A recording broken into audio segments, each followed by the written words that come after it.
जब भी हम चेस्ट का एक्सरे कराते हैं या फिर उसकी इमेज देखते हैं तो हमें समझ में नहीं आता है क्योंकि सब एक्सरे एक जैसे लगते हैं। लेकिन आज की वीडियो में हम आपको इसे सिंपल भाषा में समझाने की कोशिश करेंगे जिससे आप इसे आसानी से देख पाएंगे। तो ऐसे जितने भी एक्सरे होते हैं जिसमें आपको व्हाइट पैचेस जैसे कि आपको इन इमेजेस में देखने को मिल रहे हैं, उन सभी के बारे में जानेंगे कि आप इन्हें कैसे देखेंगे और इनमें कैसे बीमारी का पता लगाएंगे और इनका आगे कैसे इलाज किया जाता है। समझने से पहले हमें एक नॉर्मल एक्सरे दिखना होगा, तभी उसे हम एबनॉर्मल एक्सरे से डिफरेंशिएट कर पाएंगे। तो हमारे सामने एक नॉर्मल एक्सरे की इमेज है, यानी कि इस व्यक्ति को कोई भी प्रॉब्लम नहीं है। तो आप देख सकते हैं इसमें हमें इस तरह से रिब्स देखने को मिल रही हैं। ये हमारे बीच की हड्डी है जिसे कि हम मीडियस्टिनम बोल देते हैं, और साइड में जो आप देख पा रहे हैं ये हमारे हार्ट या फिर हमारे दिल की शैडो है। नीचे हमारे लंग्स की मार्किंग है जो कि इस तरह से यहाँ पर हमें नुकीली दिखाई देती है। अब हम जानेंगे एक्सरे में किस रंग का क्या मतलब होता है। देखिए, एक्सरे में आपको जितनी भी हवा मिलती है वो सभी ब्लैक कलर की होती है, यानी कि आप देख पाए जितनी भी यहाँ पर ये ब्लैकनेस है ये सभी इसमें हवा भरी हुई है। इसके बाद यहाँ पर वाटर एंड फ्लूइड, जो भी इसमें तरल पदार्थ होगा वो आपको सफेद रंग से देखने को मिलेगा। इसके अलावा जो भी हमारे सॉफ्ट टिश्यूज होते हैं जैसे कि हमारी मसल्स होती हैं, हमारे ऑर्गन्स होते हैं, वो सभी हमें ग्रे कलर के देखने को मिलते हैं। जैसे कि हमारा हार्ट है या हमारा दिल है, आप देख सकते हैं ये हमें ग्रे कलर का दिखने को मिल रहा है। इसी तरह से जो हमारी हड्डियां होती हैं या फिर कोई पथरी होती है वो हमें ब्राइट व्हाइट यानी कि चमकीले व्हाइट कलर की दिखने को मिलती है। तो आप देख पा रहे हैं ये हमारी हड्डियां हैं जो कि बहुत ज्यादा चमक रही है या फिर ब्राइट व्हाइट हमें देखने को मिल रही हैं। तो आप इसे याद रख सकते हैं क्योंकि ये चीजें आपको आगे काम आने वाली हैं। अगर आपको यहाँ तक क्लियर है तो अब हम बारी बारी से जितनी भी लंग्स में हमें प्रॉब्लम दिखने को मिलती है तो उन सभी के बारे में जानते हैं। तो यहाँ पर पहली प्रॉब्लम है या फिर ऐसी कौन सी टर्म है जो कि हमें एक्सरे में सबसे ज्यादा देखने को मिलती है, तो वो है ओपेसिटी। इसका मतलब होता है कोई भी सफेद शैडो। यदि हमें एक्सरे में या लंग्स में कोई भी सफेद शैडो देखने को मिल रही है तो उसे हम ओपेसिटी बोल देते हैं। जैसे कि आप देख रहे हैं यहाँ पे हमें कुछ सफेद रंग की शैडो देखने को मिल रही है। तो इसका कारण कुछ भी हो सकता है, जैसे कि इन्फेक्शन हो जाना, ट्यूमर हो जाना, पानी भर जाना या फिर इसके अलावा फाइब्रोसिस हो जाना। तो ये सभी चीजें हमें देखने को मिल सकती है। लेकिन पानी हमेशा आपको नीचे के स्थान पर यहाँ इस जगह पर देखने को मिलेगा क्योंकि पानी भारी होता है इसलिए वो इस जगह पर आ जाता है। तो या तो ये इन्फेक्शन होगा या ट्यूमर होगा या फिर फाइब्रोसिस होगी। देखिए, इन्फेक्शन क्या होता है, वो क्यूरेबल होता है, यानी कि इसे हम दवाओं से ठीक कर सकते हैं। ट्यूमर जो होता है ये वैरी करता है कि किस चीज का ट्यूमर है और कितना बड़ा ट्यूमर है।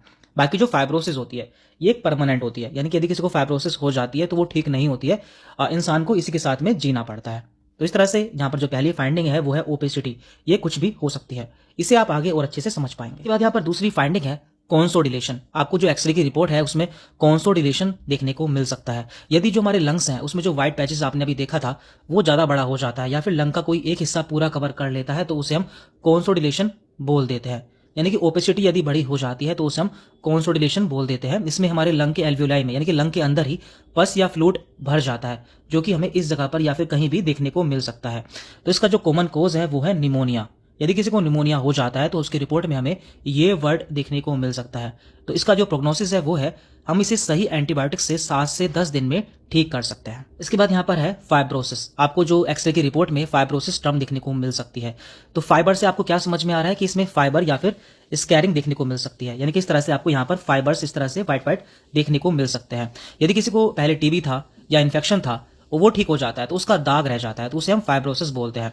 लेकिन फाइब्रोसिस जो होती है वो परमानेंट होती है, यानी कि इसे हम ठीक नहीं कर सकते या फिर इसे रिवर्स नहीं कर सकते। तो इससे होता क्या है, देखिए जो लंग्स के कुछ फंक्शंस होते हैं वो कम हो जाता है, बाकी इससे ऐसी कोई प्रॉब्लम नहीं होती है। तो इस तरह से यदि आप देखते हैं कि इस तरह से ऐसे से आपको रेसेस या फिर कुछ स्कैरिंग देखने को मिल रही है तो वो फाइब्रोसिस होती है। इसके बाद यहाँ पर अगली फाइंडिंग है कैविटी। कैविटी का मतलब होता है कुछ फंस जाना या फिर कोई चीज वहां से बाहर ना निकल पाना। इसमें क्या होता है, लंग में कोई कैविटी बन जाती है जिसमें पस, फ्लूइड या फिर एयर अंदर कैप्चर हो सकती है जो कि बाहर ना निकल पाए।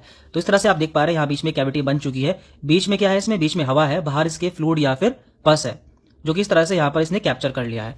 तो इसका प्रोग्नोसिस क्या होता है, इसमें हमें जल्दी ट्रीटमेंट करना होता है। इसमें हम या तो एंटीबायोटिक्स दे सकते हैं, यदि ठीक नहीं हो रहा है तो इसे ऑपरेशन द्वारा निकाल भी सकते हैं। इस तरह से इसका इलाज किया जाता है। हमारी अगली फाइंडिंग है मिलियरी टीबी। यदि जो टीबी है वो हमारे पूरे लंग्स में फैल जाती है तो उसे हम मिलियरी टीबी बोल देते हैं। मान लीजिए किसी के पेट में टीबी था, उसके पेट से वो लंग्स में आ गया तो लंग्स में पूरी तरह से फैल जाता है। इसमें हमें पूरे लंग्स में छोटे छोटे व्हाइट डॉट्स जैसे कि आप देख पा रहे हैं इस तरह से देखने को मिलते हैं। तो इसे देखकर आप पहचान सकते हैं कि ये मिलियरी टीबी है। इसका जो प्रोग्नोसिस है, देखिए एक सीरियस कंडीशन होती है, इसमें हमें तुरंत इलाज की जरूरत होती है। तो इसमें हम एंटी टीबी मेडिसिन मरीज को दे सकते हैं। हमारी अगली फाइंडिंग है प्लूरल इफ्यूजन। इसमें होता है क्या है, देखिए जो लंग्स की कवरिंग होती है उसे हम प्लूरा बोलते हैं। यदि उसके बीच में पानी भर जाता है तो उसे हम प्लूरल इफ्यूजन बोल देते हैं। आपने देखा था कि निमोनिया में भी पानी भर जाता है और यहाँ भी पानी भर रहा है, लेकिन अंतर यह है कि इसमें जो पानी भरता है वो लंग्स के बाहर भरता है, इसलिए जो पानी आपको देखने को मिलेगा वो नीचे की तरफ देखने को मिलेगा।